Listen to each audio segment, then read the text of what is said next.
দেখতে পাচ্ছেন টপ কনভার্টারটা খুললাম, কি পরিমাণ পানি গেছে।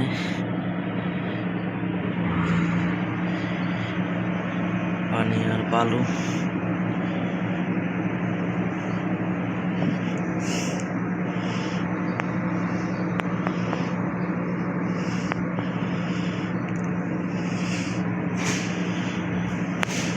এই অবস্থা।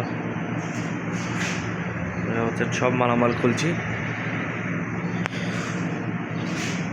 প্রচুর অবস্থা খারাপ। মূলত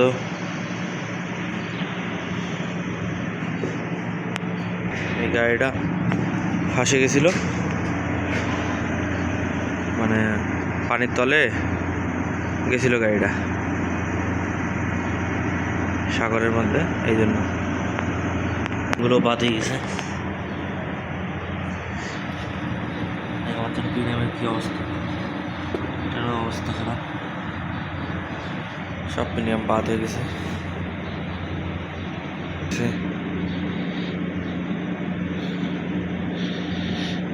এটা হলো স্টার্টিং পাম্প, এটা হলো মেইন হাইড্রোলিক পাম্প। দেখতে পাচ্ছেন কি পরিমাণ খেয়ে গেছে।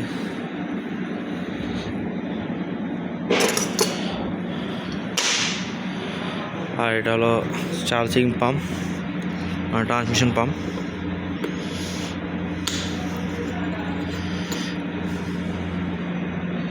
প্রচুর অবস্থা খারাপ সব মালামালের।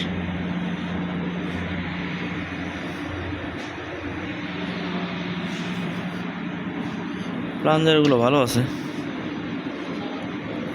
এগুলো ভালো আছে।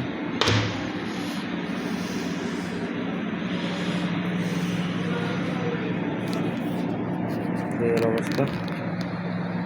আর আমি খুব ঠান্ডা করতেছে আজকে, এই ঠান্ডার মধ্যেই কাজ করতেছি। তো ভালো থাকবেন, সুস্থ থাকবেন, আল্লাহ হাফেজ।